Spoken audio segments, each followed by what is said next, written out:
Bora entrar de cabeça num dos tópicos que mais dão um nó na cabeça de quem lê os textos bíblicos.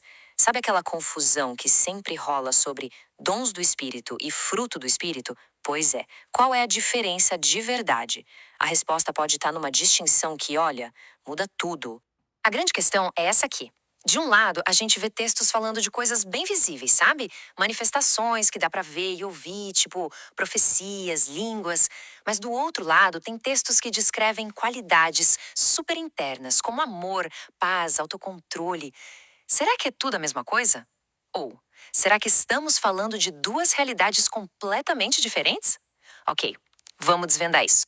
Para começar, vamos focar na primeira peça desse quebra-cabeça, o Espírito Santo. E aquelas manifestações que todo mundo conhece como os dons. A chave para entender isso é olhar bem para o contexto da época e para a função que eles tinham. Olha que interessante. Segundo a análise dos textos, na antiga aliança, o Espírito Santo aparece como uma força de Deus que vinha sobre as pessoas. Não era uma ressurreição do espírito da pessoa para a vida eterna, mas sim uma capacitação para uma tarefa específica. Pensa nos juízes, nos reis, nos profetas. Eles eram usados para um propósito, mas isso não significava necessariamente uma transformação interna que durava para sempre. E essa aqui é a profecia central. O texto de Joel é super específico, presta atenção. Ele não diz dentro de todo o espírito, mas sobre toda a carne. Isso já dá uma pista de que a ação é externa, um evento histórico, para todo mundo ver, que ia resultar em manifestações visíveis, como as profecias. Agora, o ponto que vira o jogo é como o Novo Testamento define o tempo. Lá em Atos 2, Pedro diz que o que aconteceu em Pentecostes era o cumprimento daquela profecia de Joel e que estava acontecendo nos últimos dias. A análise textual sugere que esses últimos dias não eram sobre o fim do mundo, mas sim sobre os dias finais da antiga aliança, sabe? Aquele período de transição que ia terminar com a destruição do templo. Então, o que são os dons?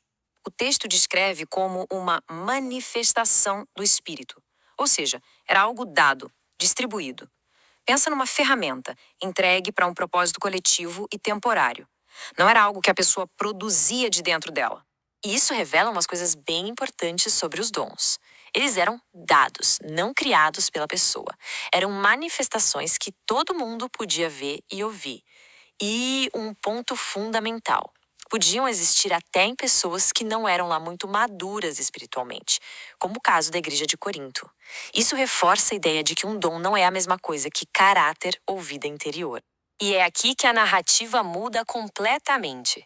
Se os dons eram um sinal de fora para marcar o fim de uma era, qual era a solução para o problema mais fundo da humanidade, que era a morte espiritual que começou lá em Adão?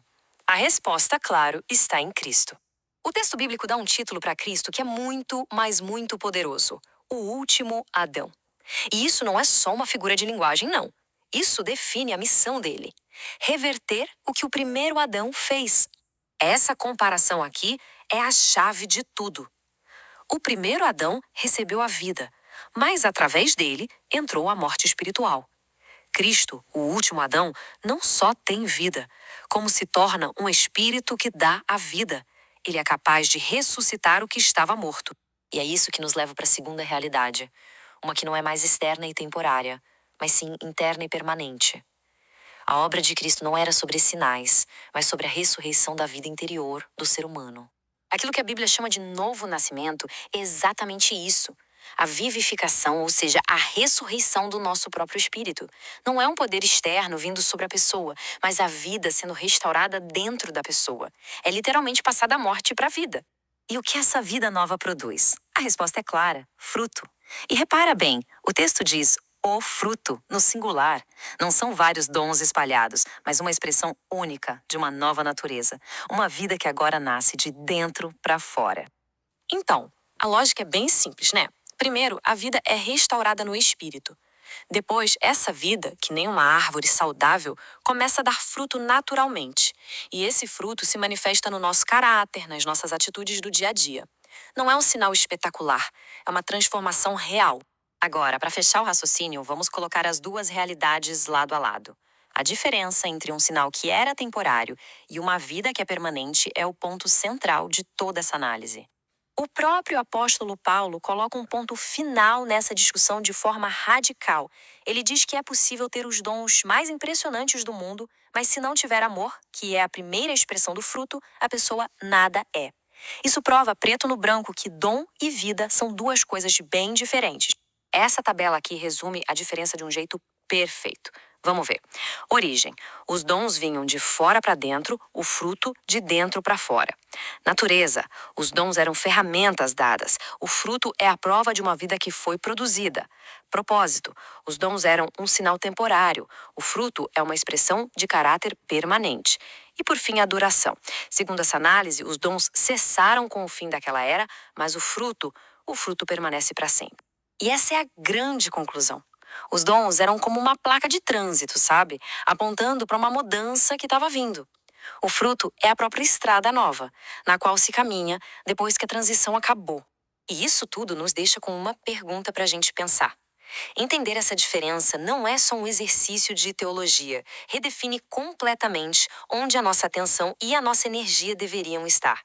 O que é mais valioso? Buscar um sinal que marcou o passado ou cultivar a vida que é para sempre? A resposta, segundo essa análise, parece bem clara, não é mesmo?